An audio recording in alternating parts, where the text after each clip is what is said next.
কোরবানির গুরুত্বপূর্ণ অনেকগুলা মাসালা বলা হবে, একদম মন দিয়ে শুনবেন মাসালাগুলা।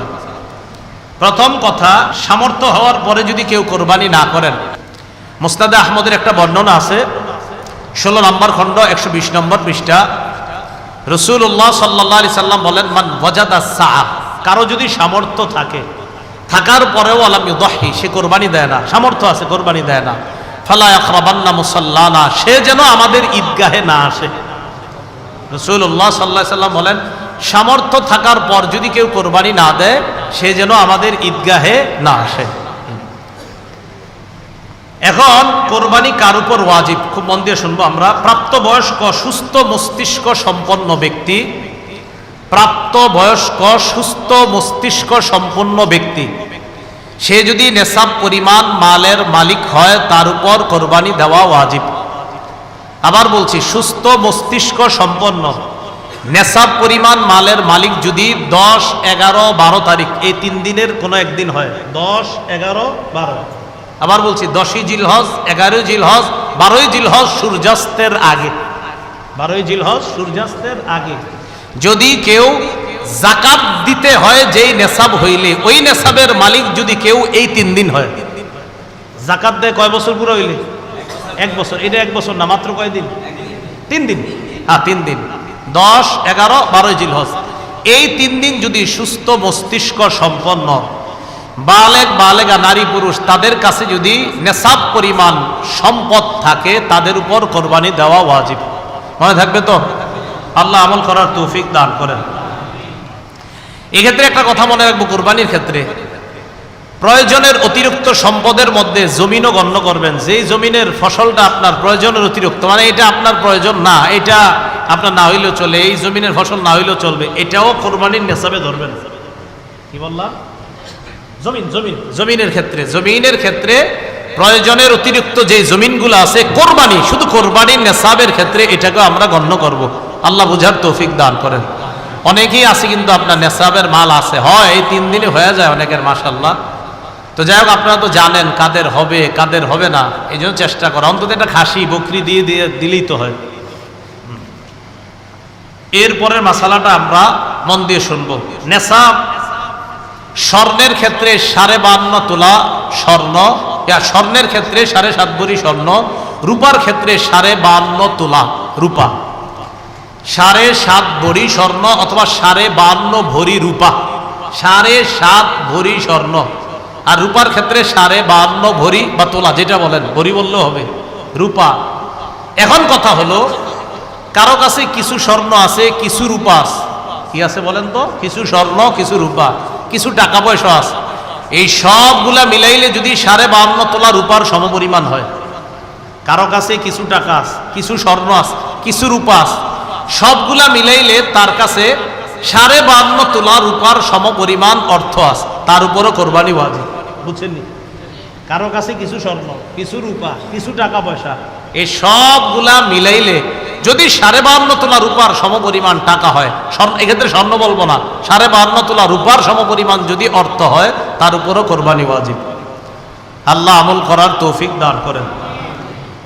মাসালা, কোরবানির নেশাবের ক্ষেত্রে যাকাতের মতো কি পূর্ণ 1 বছর থাকতে হবে? না, পূর্ণ 1 বছর থাকতে হবে না। কোরবানির নেশাব শুধুমাত্র আপনার 10, 11, 12 এই 3 দিন জিলহজের।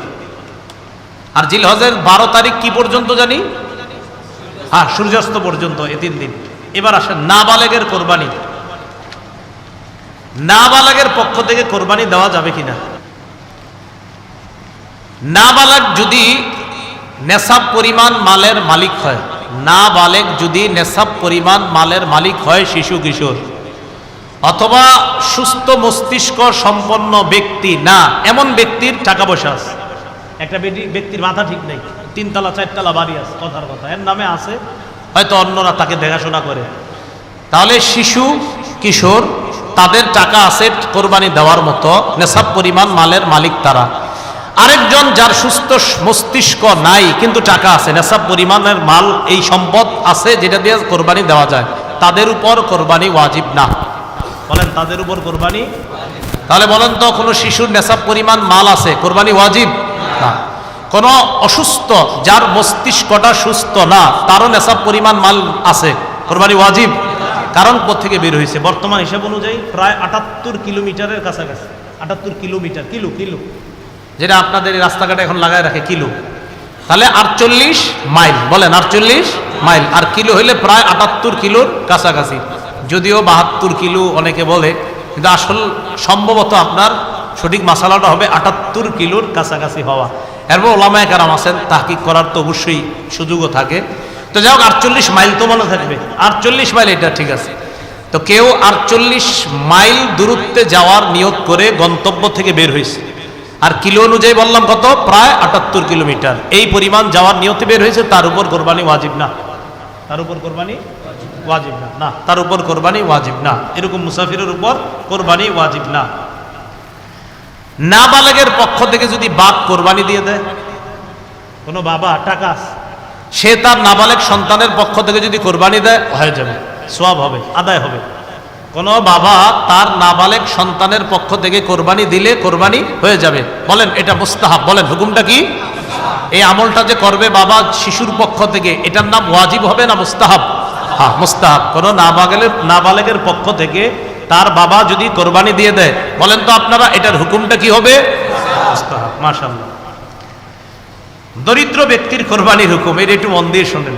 দরিদ্র ব্যক্তির কোরবানির হুকুমটা খুব মন দিয়ে শুনেন। প্রথম কথা, দরিদ্র ব্যক্তির উপর কোরবানি ওয়াজিব না, কারণ তার কাছে নেশাব পরিমাণ সম্পদ নাই। কিন্তু যদি সে কোরবানি করার নিয়তে কোনো পশু ক্রয় করে, আপনি কে কইছে কিনতে, কিন্তু আপনি কিনছেন, দরিদ্র ব্যক্তি, তার উপর কোরবানি ওয়াজিব না, কিন্তু উনি কোরবানির নিয়তে একটা পশু কিনছে, তাহলে কোরবানি ওয়াজিব হয়ে যাবে এটা দেওয়া। দরিদ্র ব্যক্তি যার উপর কোরবানি ওয়াজিব না, তিনি যদি কোরবানির নিয়তে পশু ক্রয় করে, তার জন্য এই কোরবানি পশুটা কোরবানি করা ওয়াজিব হয়ে যায়। মনে থাকবে নি? তাহলে বলেন তো, দরিদ্র ব্যক্তির উপর কি কোরবানি ওয়াজিব না? যদি কিনে, তাহলে ওই পশু কোরবানি করা কি হয়ে যায়? ওয়াজিব হয়ে যায়। আল্লাহ বুঝার তৌফিক দান করেন।